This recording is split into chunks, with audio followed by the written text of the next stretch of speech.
Coming to you today for my top 10 Heroscape heroes. Now that's pretty specific. I'm not doing all the figures of Heroscape because you've got heroes and squads, but I'm doing just heroes today. Another day I'd like to do squads as well, top 10 squads, because there's so many different figures, it's hard to choose just 10. So with Heroscape heroes, I feel like I've gotten a pretty good list. I've seen other people's top 10 and I've seen a lot of people's favorites, but I think mine has a little bit more of a unique twist. Some of my top 10 won't surprise you, some of them will. They have been chosen because of their abilities. I tend to like figures that have high synergy, their ability to work in a strong synergized army build. Sometimes some heroes are strong just on their own, but a lot of the ones I've picked work their best when they're synergized and working together in an army. And in my opinion, that's the best type of army, is the ones that can work together and help each other and buff each other up. And so the abilities are kind of the focus of this top 10. So without further ado, we'll go ahead and get started on Sir Heroscape's top 10 Heroscape heroes. That's a lot of heroes in one sentence. Well, let's get started. All right. Making his way to number 10, we have, to start us off, Peloth. Peloth hails from the General Utgar. He's a Drow. And now this is probably a big surprise for most of you, and a little bit of a surprise for me too. Peloth is a very underused but high potential character for not that many points. I mean 100 points. Now this special does require an army build around Drow. That is a necessity, obviously, to make him fill his points. But that special is a kicker. When he rolls for that special, there are instant wounds, unblockable hits. And it can go for squads or heroes. Essentially, you can take out a squad of high-hitting elite squad figures, such as the Minions of Utgar or Sentinels of Jandar, without having to deal with their defense, bypassing that high defense, and all of a sudden that squad figure's gone. But it's also versatile against heroes with high life or high defense. I mean, think of Brunak, for example. 3 life, 7 defense. I mean, if you get 2 wounds on Brunak, I mean, that's huge, being able to bypass that 7 defense. Once you get those Drow in place and you start using that special on your enemies, it can do some major hurt on their high defense figures or their strong defense squads. And as long as you've got some good backup support, you should be good to go with him in the army and those Drow. Making his way to number 9, we have Savaris from the General Ular. Now Savaris is probably one of the most versatile characters coming from Ular. One of the most strategic characters you can use in an army build, and not for too many points. I mean, 4 life, 2 defense, yeah, he's super cushy, but sometimes you don't even have to worry about that when he's sniping you from 9 spaces away. His double attack is what makes him so versatile. If he was 9 range, 1 attack, he might not make it in too many builds, but with his double attack, it allows him to be able to take out key squad figures, as well as to take out key heroes. You get him on elevation, he's almost always shooting with 4 attack, because he can almost always get elevation from 9 spaces away. So if you set him up in position, he can be a serious threat for some armies. 100 points isn't always easy to reconcile when he's so cushy, but if you keep him safe and you're able to set him up well, he can fill those points throughout the entirety of a game. So that's Savaris. Making her way to number 8 is Raylan the Kiri Warrior from Swarm of the Morrow Master Set. Now, this might come to a surprise to some of you, because you'd think I should have put in Raylan from the Rise of the Valkyrie Master Set, the 80-point Raylan. But in truth, though Raylan from the Rise of the Valkyrie gets more playing time in tournaments and army builds because of her +2 defense aura, Raylan the Kiri Warrior is much more versatile. The stats are about the same with both models. You got life 5, 6 move, attack 3, defense 3, so just about the same with Raylan from Rise of the Valkyrie. The difference is in the special abilities. Now, the Whirlwind Assault is a great special for Raylan, because she not only is a defensive character now that buffs the rest of your army, but in the right situation, she can become a serious offensive threat. So she can get in the thick of it, give defense to your heroes or squads, and at the same time be doing some serious hurt on the enemy. With that said, going to her defensive aura, it's not a 4-space aura anymore, it's a 6-space aura. What that tells you is that she's able to stay distant from the front lines much easier and isn't so available to be attacked. With that said, she is 120 points, which makes her a little harder to fit into army builds, but she can be well worth it if you play her just right. Making his way to number 7 is Tauren.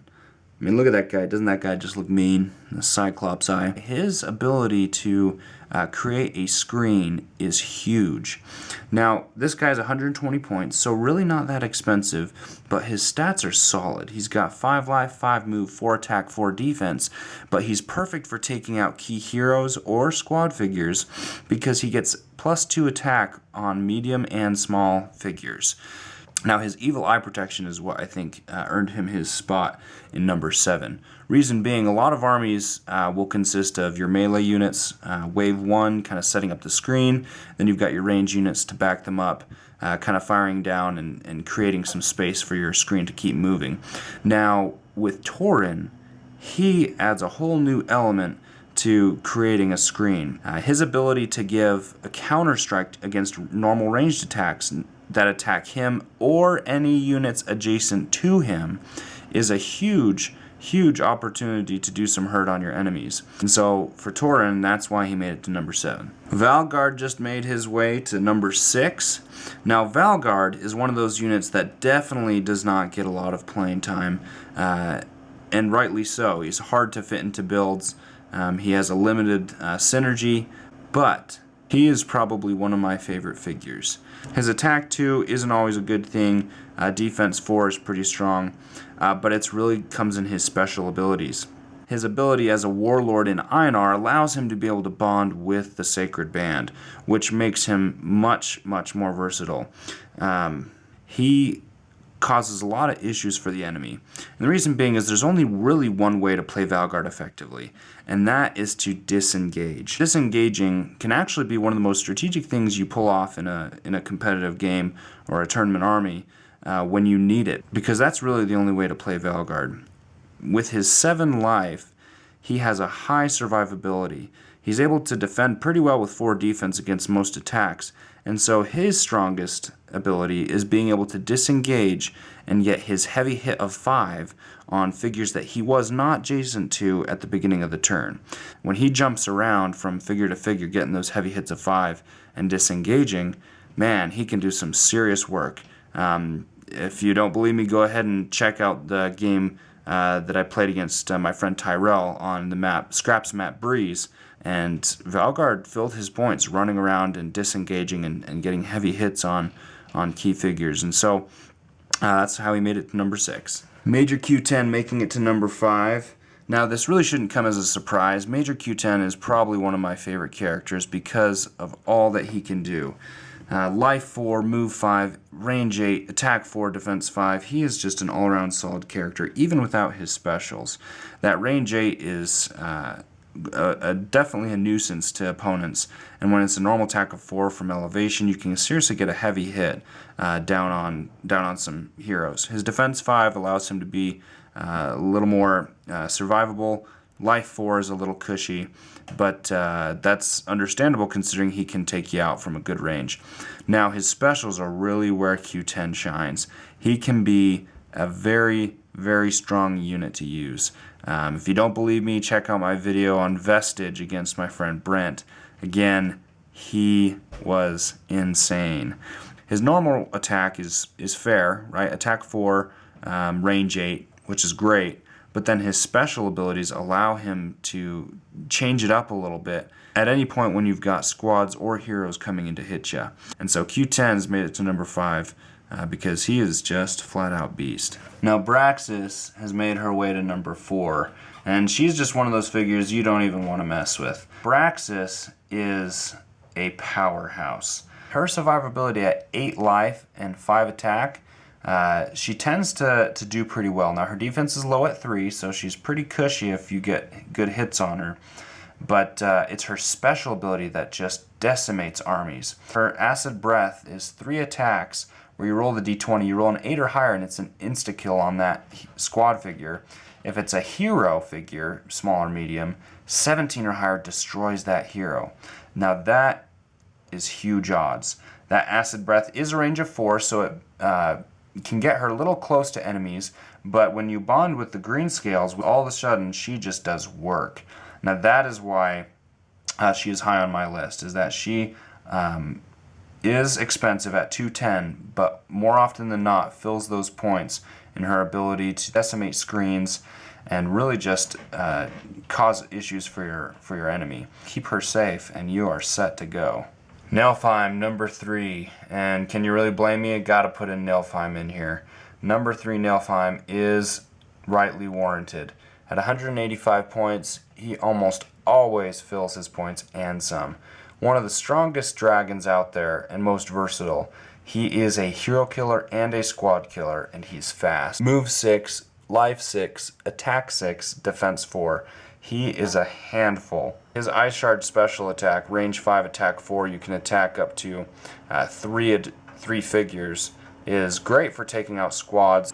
His normal attack of 6 is just a heavy hit. He can attack heroes and survive well with a defense 4 and life 6, so definitely worth his points, and makes his way to number 3. Kaomanawa making his way to number 2 definitely earns that position. I don't think there's ever been a time that Kaomanawa hasn't filled his points and hasn't been a key factor in winning games for me. He is an A+ unit. His life 4 makes him a little cushy, but you're typically able to take out enemies before they even get there, and when they do, his counter-strike with a defensive 4 usually does a good number on him anyway.